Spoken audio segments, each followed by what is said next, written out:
আসসালামু আলাইকুম। আমি একটি কবিতা আবৃত্তি করছি। কবিতাটির নাম আসমানি। লিখেছেন পল্লী কবি জসিমউদ্দিন। আসমানি রে দেখতে যদি তোমরা সবে চাও, রহিমদ্দির ছোট্ট বাড়ি রসুলপুরে যাও। বাড়ি তো নয়, পাখির বাসা, ভেন্না পাতার ছানি।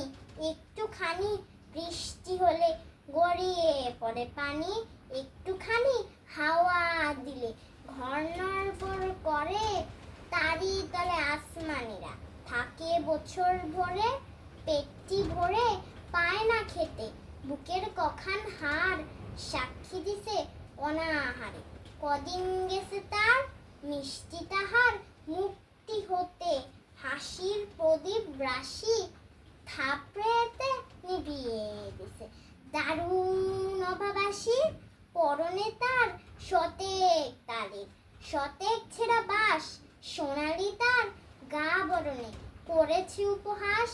বাঁশির মতো শুকতি গলায় ক্ষয় হলো তাই কেঁদে, হয়নি সুযোগ লয়ে যে সে সুর গানের সুরে বেঁধে। আসমানিদের বাড়ির ধারে পদ্ম পুকুর ভরে, ব্যাঙের ছানা শ্যাওলা পানা কিল বিল বিল করে।